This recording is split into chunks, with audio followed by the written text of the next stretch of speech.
Você já reparou como a maçã está presente no nosso dia a dia? No lanche da escola, no café da manhã, em sucos, tortas e até em saladas.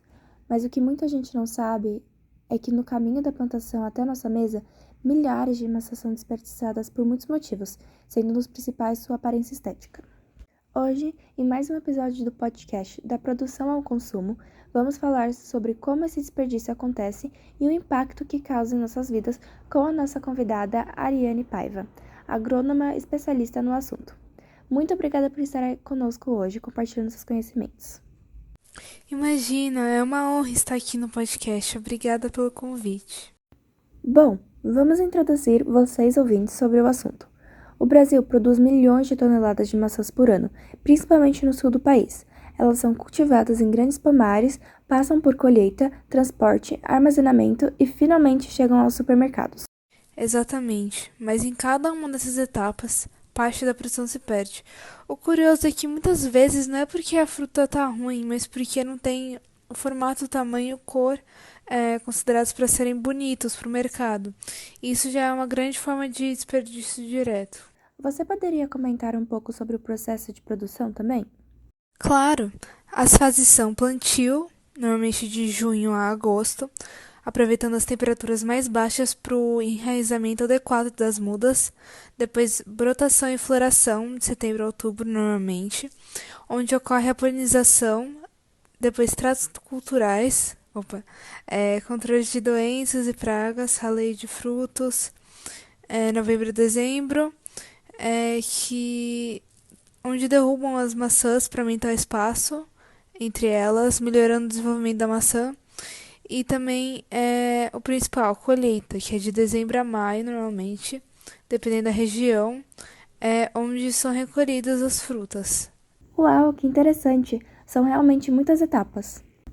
Ari, podemos agora discutir sobre os diferentes tipos de desperdício, que às vezes acabam sendo confundidos por nós? Temos o desperdício direto e indireto, certo? Exatamente, a diferença, de forma simples, é que no desperdício direto tem o descarte imediato das maçãs e no indireto ocorre a perda de produtos que não chegam no consumidor final. Então, é mais sobre recursos como o tempo, a água, energia, trabalho, insumos agrícolas, do que realmente perder uma maçã, duas maçãs, enfim.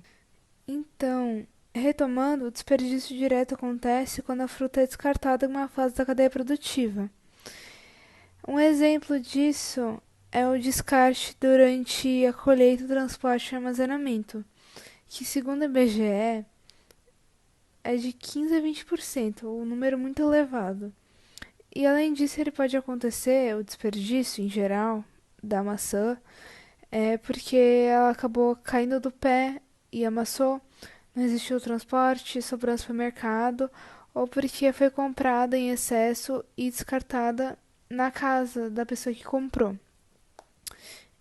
É importante a gente refletir quantas vezes a gente já viu frutas que foram compradas em perfeitas condições serem descartadas porque estavam feias, enfim. Nossa, muitas vezes. Isso ocorre todos os dias ao nosso redor, e sem perceber a gente mesmo acaba fazendo isso, né? Sim, além disso, também tem desperdício no cultivo e colheita, com as perdas das frutas fora do padrão, manipulação durante a colheita, processamento e armazenamento, porque pode acontecer durante esse armazenamento devido a condições inadequadas, podem estragar as frutas, enfim, elas podem ficar podres. Também o transporte inadequado, na comercialização, porque às vezes por conta da estética elas são descartadas ou ficam em um local muito exposto ao sol, por exemplo, estragando a maçã. E também, como eu já comentei, o desperdício da compra em exagero, né, que é tão comum. Que você compra maçã, deixa no armário, na geladeira, enfim, e acaba perdendo produto por conta desse excesso. Já o desperdício indireto é um pouco mais escondido.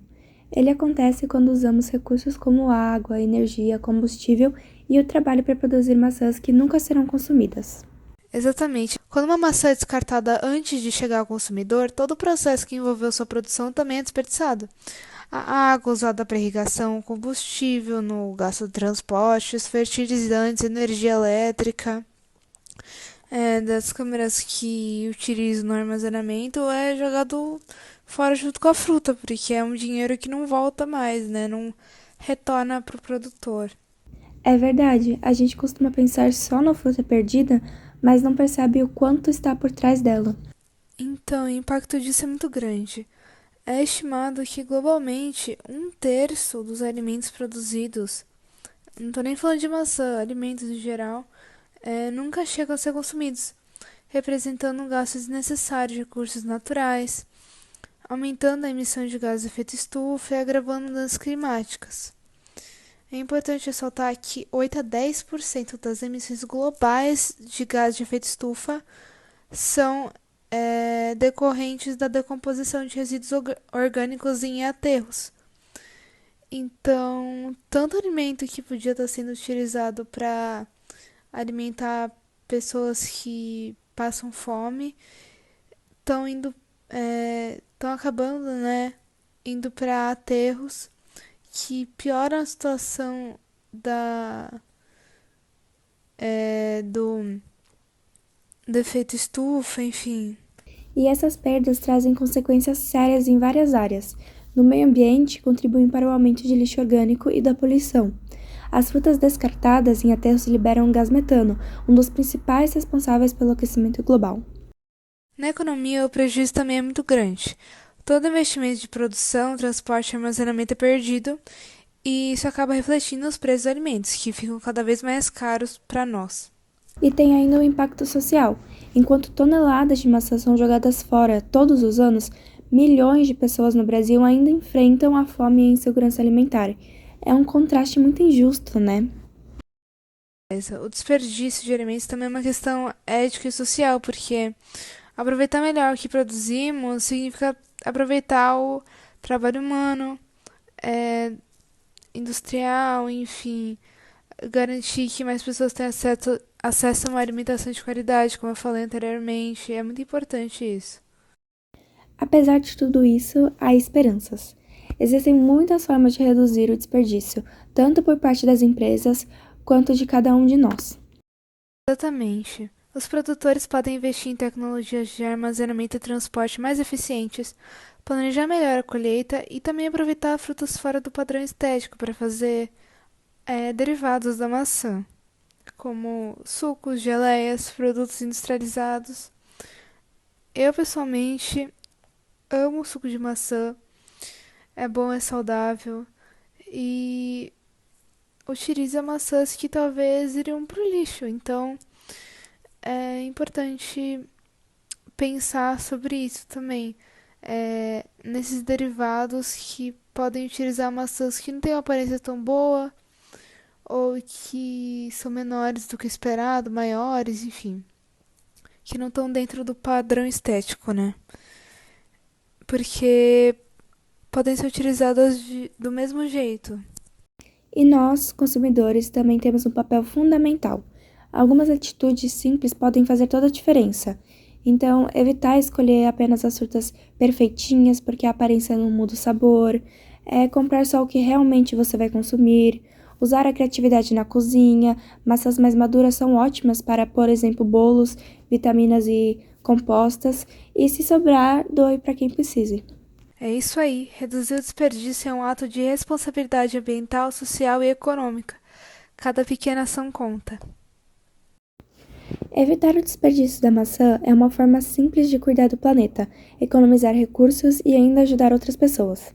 Lembre-se, cada fruta tem valor.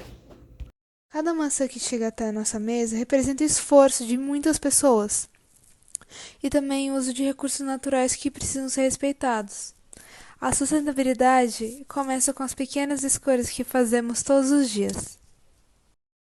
Esse foi o episódio de hoje do podcast da Produção ao Consumo. Agradecemos a nossa convidada, Ariane Paiva, por compartilhar tantos conhecimentos e a você, ouvinte, por nos acompanhar até aqui.